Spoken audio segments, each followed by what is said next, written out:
বদমাইশ পালোয়ান vacuum cleaner দিয়ে পপায়ের বউকে তার দিকে টানছিল। তোরা কে নাচ আমার বাসা।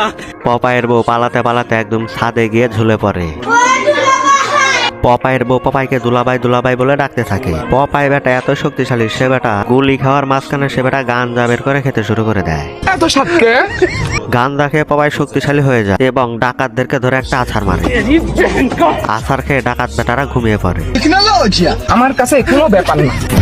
এদিকে শালা বদমাইশ পালোয়ান পপাইয়ের বউকে একদম বস্তার ভিতরে ভরে ফেলে।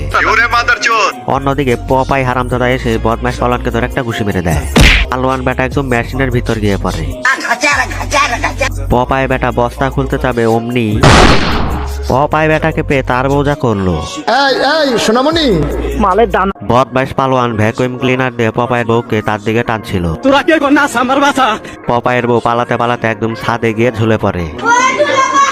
পপাইয়ের বউ পপাইকে দুলাবাই দুলাবাই বলে ডাকতে থাকে। পপাই বেটা এত শক্তিশালী, সে বেটা গুলি খাওয়ার মাঝখানে সে বেটা গাঞ্জা বের করে খেতে শুরু করে দেয়। এত সাতকে গাঞ্জা খেয়ে পপাই শক্তিশালী হয়ে যায় এবং ডাকাতদেরকে ধরে একটা আছাড় মারে। আছাড় খেয়ে ডাকাত বেটারা ঘুমিয়ে পড়ে। আমার কাছে কোনো ব্যাপার না। এদিকে শালা বদমাইশ পালোয়ান পপাইয়ের বউকে একদম বস্তার ভিতরে ভরে ফেলে। অন্যদিকে পপাই হারামজাদা এসে বদমাইশ পালোয়ানকে ধরে একটা ঘুষি মেরে দেয়। পালোয়ান বেটা একদম মেশিনের ভিতর গিয়ে পড়ে। পপাই বেটা বস্তা খুলতে যাবে অমনি পপাই বেটাকে পেয়ে তার বউ যা করলো। এই সোনামণি, মালের দানা পড়ে গেছে।